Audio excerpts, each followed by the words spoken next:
Sous les pierres froides et usées de la tour de Londres, où le vent nocturne semble encore charrier des murmures de prières brisées, repose un lieu qui fut pendant des siècles plus qu'une forteresse. Pour nous, chroniqueurs de ces temps tumultueux, la tour n'est pas seulement un symbole du pouvoir des rois, mais une gueule de pierre qui a dévoré des rêves, des espoirs et des vies entières sans laisser de traces de pitié. Là, où jadis chevaliers et reines déambulaient sous des lampes à huile, le silence ne fut pas toujours la calme. Parfois, c'était le prélude d'une fin inévitable, un silence si sombre que même l'aube ne pouvait le dissiper. Construite au XIe siècle par Guillaume le Conquérant, la tour est née comme emblème de domination sur un peuple conquis. Elle a servi de palais, d'armurerie, de trésorerie et de prison. Mais au fil du temps, tandis que le royaume se transformait et que l'intrigue devenait la monnaie la plus précieuse, la tour a acquis un caractère plus sombre. Ses murs ont commencé à abriter non seulement des traîtres, mais aussi des figures trop importantes pour mourir aux yeux du peuple.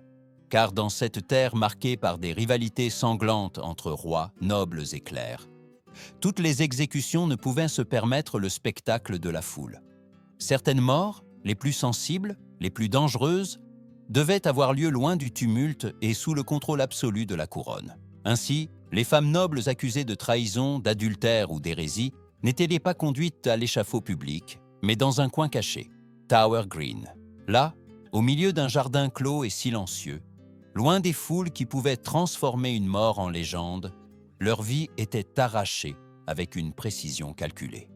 Sans applaudissements, sans cris, sans témoins qui auraient pu transformer la souffrance en symbole. Seulement la lame du bourreau, le murmure d'un aumônier et le son sec de la hache en descendant. Mais derrière chacune de ces morts se cachèrent des histoires plus profondes. L'ambition des hommes, la peur des rois, la fragilité de l'ordre divin et la lutte constante entre la foi et le pouvoir.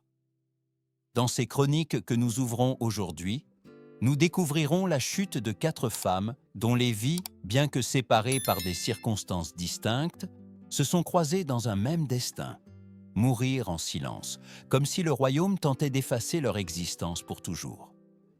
Et pourtant, même si la tour a tenté de garder ses secrets, les voix de Jane Grey, Margaret Pole, Anne Askew et Catherine Howard survivent.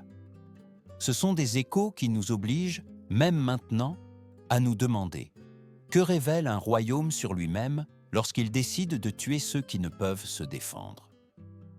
Que dit la justice lorsque son bras se lève contre l'innocence ou la jeunesse? Aujourd'hui, comme un témoin d'une autre époque, je te raconterai leurs histoires. Parfois, dans les royaumes marqués par l'ambition et la foi, l'innocence devient la monnaie la plus facile à sacrifier. Aucune histoire ne révèle cette tragédie avec autant de clarté que celle de Lady Jane Grey, la jeune femme qui monta sur le trône sans le désirer et qui marcha vers la mort avec la sérénité de celle qui comprend trop tard qu'elle a été utilisée comme l'arme d'autrui. Jane, éduquée dès l'enfance dans les idéaux protestants, était une jeune fille de 16 ans à l'intellect aiguisé et au cœur profondément religieux. Elle avait été élevée parmi les livres, non parmi les intrigues de cour. Elle préférait les psaumes aux banquets, les débats théologiques aux robes brodées. Rien dans son âme fragile et disciplinée ne semblait destiné à la cruauté de la politique. Mais les pièces de l'échiquier du pouvoir se sont déplacées sans compassion. À la mort d'Édouard VI, son cousin, une tempête silencieuse éclata entre ceux qui craignaient que Marie Tudor, fervente catholique, n'hérite de la couronne et ne mette fin aux réformes protestantes qu'il avait impulsées. Le duc de Northumberland, John Dudley, vit en Jane l'instrument parfait pour ses plans. Par des pressions, des alliances matrimoniales et des sermons de fausse dévotion, il la poussa vers un destin qu'elle n'aurait jamais choisi. Les chroniqueurs de l'époque racontent que lorsqu'on lui offrit la couronne, Jane pleura. Ce n'était pas la voix d'une aspirante au trône, mais la supplique d'une enfant consciente que le pouvoir qu'on lui mettait sur les épaules était un poids trop lourd, un sombre présage qu'elle ne pouvait changer.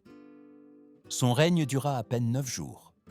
9 levées de soleil où Londres respirait l'incertitude. 9 nuits où les murs de la tour murmuraient les nouvelles de l'avancée imparable de Marie Tudor. Soutenue par le peuple, et par le sang légitime de son lignage. Lorsque Marie entra dans la ville, la résistance s'effondra. Les alliés de Jane s'enfuirent comme des ombres, et la jeune reine fut arrêtée avec son époux. La promesse initiale de clémence semblait réelle. Marie, peut-être guidée par un dernier vestige de compassion, la garda captive sans intention immédiate de la tuer.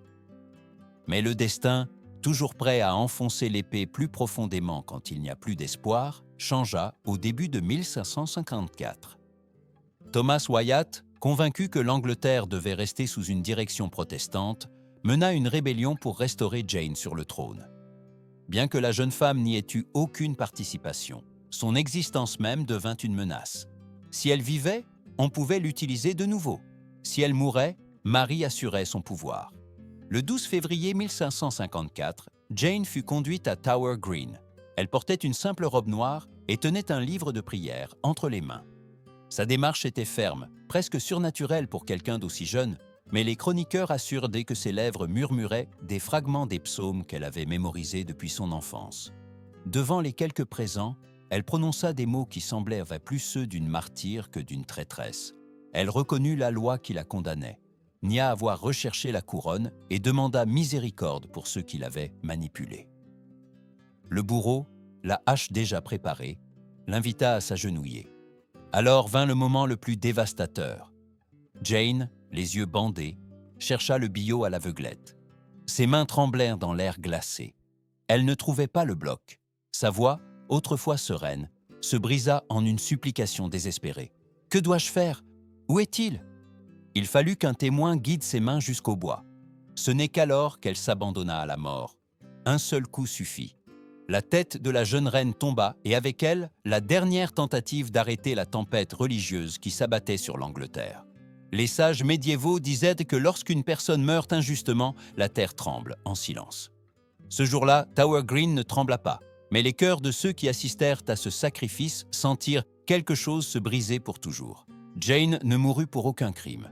Elle mourut parce qu'elle était utile aux uns et dangereuse aux autres, une victime parfaite de la collision entre la foi, le pouvoir et l'ambition. Dans les annales de notre histoire, rares sont les figures qui incarnent avec autant de force la tragédie d'une lignée condamnée que Margaret Pole, comtesse de Salisbury. Sa vie fut un fil tendu entre deux mondes, la splendeur d'une naissance royale et l'ombre inévitable d'un destin marqué par le soupçon. Pour ceux qui, comme moi, observons les mouvements des rois et des nobles à distance des années, son histoire n'est pas seulement la chute d'une femme innocente, mais le dernier battement d'une dynastie que le royaume tenta de réduire au silence pour toujours. Margaret est née fille de George, duc de Clarence, frère d'Édouard IV, ce qui la plaçait parmi les dernières survivantes de la lignée Plantagenet, la maison qui avait gouverné l'Angleterre pendant des siècles, avant que les Tudors ne prennent le trône. Elle avait survécu à la brutale guerre des Deux Roses, avait vu mourir frères, cousins et alliés, et avait tout de même réussi à rester debout, tandis que les vents du pouvoir soufflaient dans des directions imprévisibles. Pendant les premières années du règne d'Henri VIII, elle sembla même trouver une stabilité. Elle fut nommée gouvernante de la princesse Marie et reçut des terres, du respect et une position honorable au sein du royaume. Mais en ces temps tumultueux, aucune faveur royale n'était éternelle. À mesure que le roi rompait avec l'Église et se proclamait chef suprême du nouvel ordre religieux, les fondations du royaume commencèrent à trembler. Et lorsque le fils de Margaret, Reginald Pole, érudit et cardinal à Rome, critiqua publiquement les décisions du monarque, le qualifiant de tyran et l'accusant de violer les lois divines, la colère d'Henri s'enflamma comme du feu sur de l'huile. Bien que Margaret n'eût aucune part dans les paroles de son fils, son sang, le sang Plantagenet, suffisait à la rendre suspecte. Dans un royaume où le lignage pouvait être une arme ou une sentence, la bonne ascendance pouvait être aussi dangereuse que la trahison elle-même. En 1538, sans procès ni preuve concrète, Margaret fut arrêtée et conduite à la Tour de Londres. Elle y resta 2 ans, prisonnière de l'humidité, du froid et des prières répétées, qui pouvaient à peine calmer la peur qui grandissait à chaque aube. Les gardes qui la surveillaient murmuraient qu'elle était trop noble pour mourir, trop âgée pour représenter un danger. Mais le roi avait déjà décidé, que l'élimination de la mère était le moyen le plus efficace de punir le fils. Les récits de son exécution transmis entre moines et chroniqueurs décrivent une scène qui, même selon les normes d'une époque habituée à l'effusion de sang, fut épouvantable. C'était le 27 mai 1541, lorsque la comtesse, âgée de près de 70 ans, fut conduite à Tower Green. Il n'y avait pas de foule, pas de crieurs publics, seulement une poignée de témoins et un bourreau qui semblait plus jeune que sa propre ombre. Margaret, digne jusqu'au bout, refusa de s'agenouiller sur le billot, affirmant qu'elle était innocente et qu'elle ne reconnaîtrait pas un crime qu'elle n'avait jamais commis. Son refus déconcerta le bourreau, qui n'avait pas l'expérience nécessaire pour affronter la détermination d'une femme qui avait vécu plus de guerres que lui d'années. Il tenta de frapper. Il rata. La lame effleura son épaule. Certains disent que la comtesse tenta de s'éloigner instinctivement, d'autres qu'elle resta ferme comme un roc de foi. Ce qui est sûr, c'est que le bourreau dut lever la hache plusieurs fois, créant une scène si cruelle que même les présents, fidèles au roi, tournèrent le visage pour ne plus voir. Quand enfin la tête tomba, le silence fut si lourd qu'il sembla un suaire sur le jardin. Il n'y eut pas d'épitaphe. Sa tombe, dans la chapelle de Saint-Peter ad Vincula, resta sans ornement, sans héros, sans une inscription qui proclamerait la noblesse qui lui avait été arrachée de son vivant. Le royaume ne tua pas seulement Margaret Pole. Il tenta d'effacer sa mémoire, d'amputer la dernière racine visible de la maison Plantagenet pour toujours. Mais les pierres de la tour qui n'oublient jamais gardent son histoire. Et nous, ceux qui écoutons encore la voix des morts, savons que son exécution ne fut pas justice, ce fut de la peur. Ce fut de la vengeance. Ce fut un message écrit avec du sang pour quiconque portait la mauvaise lignée. Parmi les couloirs sombres de la tour de Londres, où l'humidité s'accrochait au mur comme si elle aussi était prisonnière, il y eut une femme dont la foi brilla si fort que ses bourreaux tentèrent de l'éteindre par la douleur. Anne Askew, née en 1521 au sein d'une famille noble du Lincolnshire, semblait destinée à une vie confortable, protégée par le nom de ses ancêtres. Mais le destin, qui transforme si souvent des femmes innocentes en martyrs involontaires, la conduirait à une fin que même les chroniqueurs les plus durs ne purent oublier. Dès son jeune âge, Anne montra une inclinaison peu commune. Elle cherchait la connaissance. Elle lisait la Bible avec la ferveur de ceux qui sentent que les paroles sacrées parlent directement à leur esprit. À une époque où l'interprétation des Écritures était réservée aux hommes et à la hiérarchie ecclésiastique, Anne osa défier une tradition millénaire. Elle ne le faisait pas avec arrogance, mais avec une conviction profonde, comme si une voix intérieure la poussait à partager ce qu'elle considérait comme la vérité absolue. Son mariage fut sa première prison. Contrainte d'épouser un homme catholique, Anne refusa d'abandonner ses croyances. La maison où elle vivait devint un champ de bataille spirituelle. Finalement, elle décida de s'échapper. Il n'était pas courant qu'une femme de son rang quitte son mari et cherche refuge à Londres en prônant des idées réformistes. Mais Anne avait fait de sa foi son étendard et de sa voix une arme qui résonnait dans les rues, les places et les maisons discrètes où les réformistes se réunissaient en secret. En 1545, elle fut arrêtée pour avoir distribué des textes protestants interdits. Lors des interrogatoires, elle resta sereine, répondant avec intelligence aux pièges tendus par ceux qui espéraient qu'elle dénoncerait des sympathisants de la Réforme. Elle fut libérée, mais sa liberté ne dura pas longtemps. À peine un an plus tard, l'aile conservatrice du gouvernement d'Henri VIII la reprit pour cible. Thomas Wriothesley, le Lord chancelier, et Sir Richard Rich voulaient des noms. Ils voulaient des preuves. Ils voulaient la briser pour que sa confession accable des figures importantes de la cour qui sympathisaient avec le protestantisme. Anne fut conduite à la Tour de Londres, un lieu qui connaissait trop bien la souffrance. Là, elle affronta quelque chose qu'aucune femme noble de son époque n'avait jamais enduré, la torture du chevalet. Elle fut étirée à tel point que les os semblèrent se disloquer et les muscles se déchirer. Les récits qui ont survécu décrivent que ses articulations craquèrent comme des branches sèches. John Bale, écrivain protestant et témoin indirect de son tourment, assura qu'elle fut si brisée qu'elle ne pouvait ni marcher ni se tenir debout. Sur ce chevalet de fer, tandis que son corps était arraché à lui-même, Anne s'accrocha à sa foi comme on s'accroche à une planche, au milieu d'un naufrage. Les bourreaux exigeaient des noms. Elle n'offrait que le silence. À chaque question, elle répondait par des fragments des évangiles ou ne répondait tout simplement pas. Sa résistance exaspéra encore plus ceux qui voulaient en faire un trophée politique. Le jour de son exécution arriva le 16 juillet 1546. Anne ne pouvait pas marcher. Elle fut donc portée sur une chaise jusqu'à Smithfield. La place était silencieuse, comme si tout le royaume retenait son souffle. Elle fut attachée au poteau tandis que son corps, déjà faible et brisé, inclinait la tête sans résistance. On lui plaça un sac de poudre à canon à la taille pour accélérer sa mort. Un acte que certains considérèrent comme un geste de pitié, bien qu'il ne pût cacher la brutalité de ce qui allait se produire. Les flammes commencèrent à s'élever. Le feu lécha ses vêtements, son dos, son visage. Mais Anne ne cria pas. Elle ne supplia pas. Elle ne maudit pas. Elle resta silencieuse, avec un calme si défiant que ceux qui l'observaient eurent le sentiment d'assister non pas à la mort d'une traîtresse, mais à la naissance d'un symbole. Avant de mourir, elle laissa écrit ses interrogatoires, un héritage de courage qui survécut à la tentative de l'effacer. Ces mots, plus forts que le feu qui consuma son corps, devinrent l'une des premières œuvres écrites par une femme dans l'Angleterre moderne.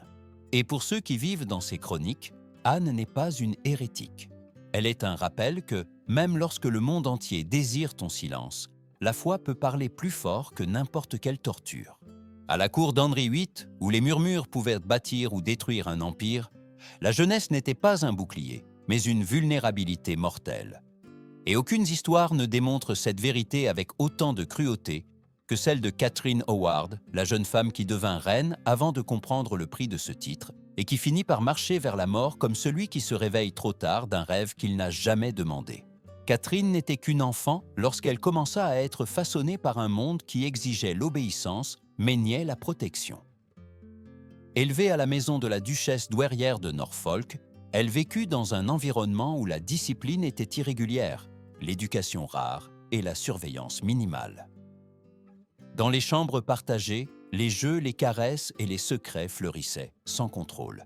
Et Catherine grandit en apprenant à se mouvoir entre rires furtifs, promesses adolescentes et regards interdits. Rien de tout cela n'était étrange pour une jeune femme de son âge, mais dans un royaume où le passé pouvait devenir une sentence, ces expériences innocentes seraient plus tard des armes contre elle. En 1540, lorsque Henri VIII la rencontra, elle avait environ 17 ans. Le roi, vieilli, obèse et tourmenté par des douleurs constantes, fut captivé par sa fraîcheur. Il la nomma sa rose sans épines, convaincu d'avoir trouvé l'incarnation de la pureté juvénile qu'il désirait tant montrer au royaume. Le mariage fut célébré en grande pompe, tandis que la cour murmurait qu'enfin, le roi avait une jeune épouse qui pouvait apporter de la joie à ses dernières années. Mais l'éclat à la cour n'est jamais éternel. Le passé de Catherine, composé de flirts, de lettres et de confidences d'adolescence, commença à revenir comme des spectres prêts à la détruire. Des mots mal dits, des témoins opportunistes et un environnement courtisan toujours désireux de plaire au monarque ouvrirent une brèche qui devint bientôt un abîme. Des allégations surgirent affirmant que Catherine avait eu des relations intimes avant d'épouser le roi. Pire encore, on murmurait qu'elle les avait reprises avec Thomas Culpeper, un beau courtisan qui suscitait des murmures bien avant le mariage. Lorsque les premières accusations parvinrent aux oreilles d'Henri, le roi qui l'avait adoré se transforma en une tempête incapable de contenir sa fureur. L'incrédulité fit place à la trahison à la haine, et la haine au désir d'effacer toute trace de l'humiliation subie. Catherine fut arrêtée en novembre 1541 et conduite à la Tour de Londres. Il n'y eut pas de procès formel, pas de réelle opportunité de se défendre. Lors de l'interrogatoire, elle admit une partie de son passé, mais nia avec désespoir avoir été infidèle pendant son règne. Ces paroles, cependant, ne pouvaient éteindre la flamme de la fureur royale. La nuit précédant son exécution, on dit que Catherine demanda qu'on lui apporte le billot de bois pour s'exercer à placer sa tête. Cette image, une adolescente agenouillée dans l'obscurité, répétant la position dans laquelle elle mourrait le lendemain matin, est l'une des plus tragiques de toute l'histoire anglaise. Ce n'était pas la scène d'une reine traîtresse, mais celle d'une jeune femme qui comprenait enfin l'ampleur du monde cruel qui l'avait engloutie. Le matin du 13 février 1542, Catherine marcha vers Tower Green. L'air glacé mordait sa peau. Le brouillard enveloppait encore l'herbe et quelques témoins observaient en silence, conscients qu'ils étaient face à un sacrifice dicté plus par l'orgueil blessé d'un roi que par la justice elle-même. Catherine fit preuve de sérénité, bien que ses yeux révélassent une peur profonde, presque enfantine. Ses dernières paroles ne furent pas officiellement enregistrées, mais des versions ultérieures affirment qu'elle aurait pu dire « Je meurs en étant reine, mais j'aurais préféré mourir en étant l'épouse de Culpeper ». Peut-être la phrase est-elle un mythe, mais son esprit résume ce que beaucoup ressentirent en la voyant. Une jeune femme qui n'était jamais prête pour le jeu sanglant du pouvoir. Quand la hache s'abattit, elle coupa non seulement la vie de Catherine, mais aussi l'illusion que la jeunesse pouvait survivre aux intrigues de la cour Tudor. Son corps fut enterré près de sa cousine Anne Boleyn, comme si le destin insistait pour unir les femmes que le même trône avait détruites. Dans les recoins silencieux de la tour, où le vent charrie encore les lamentations des siècles passés, l'histoire de Catherine Howard rappelle que le pouvoir ne distingue ni l'âge ni l'innocence. Il dévore aussi bien ceux qui le défient que ceux qui n'ont jamais compris ses règles. Lorsque le dernier écho de la hache s'est évanoui entre les murs de la tour de Londres, ce qui resta n'était pas le silence, mais un murmure invisible qui semble encore aujourd'hui parcourir les pierres qui ont été témoins de siècles de pouvoir, de trahison et de châtiment. Les morts de Jane Grey, Margaret Pole, Anne Askew et Catherine Howard ne furent pas de simples épisodes isolés, mais des chapitres d'un même récit qui révèle la fragilité de l'être humain face à l'engrenage implacable du pouvoir. 4 femmes différentes par leur origine, leur âge, leur caractère et leur destin, mais unies par un fil cruel, le fait que leurs vies devinrent des pièces sacrifiables pour soutenir l'illusion d'un ordre qui ne fut jamais juste. Chacune d'elles affronta un ennemi différent, bien que nés du même ventre sombre. Jane Grey succomba à l'ambition de ceux qui voyaient en elle un étendard facile à manipuler. Margaret Pole tomba à cause du sang qui coulait dans ses veines, un sang qui rappelait un passé que les Tudors désiraient enterrer pour toujours. Anne Askew mourut pour une conviction si intense que même la torture ne parvint pas à la plier. Catherine Howard fut détruite par la jalousie, la paranoïa et la nécessité pour un roi de venger son orgueil blessé. Aucune d'elles n'eut un procès équitable. Aucune n'eut une défense digne. Aucune ne put choisir son destin. Pour ceux qui, comme moi, observons l'histoire à distance des siècles, ces morts ne parlent pas seulement de rois ni de couronne. Elles parlent de la peur que le pouvoir ressent face à ce qu'il ne peut contrôler. Elles révèlent comment un royaume qui se proclame fort peut trembler devant la voix d'une jeune fille, la foi d'une femme, le lignage d'une noble ou le sourire innocent d'une reine adolescente. En des temps où la justice dépendait de la volonté d'un seul homme, ces exécutions furent des outils pour maintenir l'ordre par la terreur. Mais aujourd'hui, le souvenir de ces femmes refuse de mourir. Chacune laissa une empreinte que ni la violence de l'État ni le silence imposé ne purent effacer. Jane Grey demeure comme symbole d'innocence sacrifiée. Margaret Pole, comme rappel que le sang peut être une condamnation même sans faute. Anne Askew, comme une flamme qui brûla pour sa foi et dont le témoignage écrit survécut au feu. Catherine Howard, comme avertissement éternel que la jeunesse ne protège pas du tranchant du pouvoir. La tour de Londres est toujours debout, immense et solennelle, mais les ombres qu'elle garde n'appartiennent pas seulement au passé. Ce sont des reflets de toutes les injustices qui sont encore commises lorsque le pouvoir est exercé sans conscience. Et c'est peut-être la leçon la plus amère de ces chroniques, que l'histoire n'avance pas toujours. Parfois, elle répète ses propres erreurs déguisées sous de nouvelles formes. C'est pourquoi, en clôturant ce récit, je souhaite t'inviter à réfléchir. Ces 4 femmes sont mortes à cause de décisions prises par d'autres, de peurs étrangères, de forces qu'elles ne pouvaient contrôler. Combien de fois dans nos propres sociétés actuelles, La violence et l'injustice continuent-elles de décider du destin de ceux qui ont le moins de voix?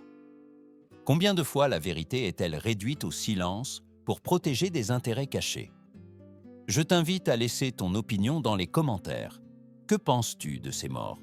Que te disent-elles sur le pouvoir, l'injustice et le prix payé par les innocents? Partage ta position et ta voix. Car même si la tour en a fait taire beaucoup, aujourd'hui tu peux parler à leur place.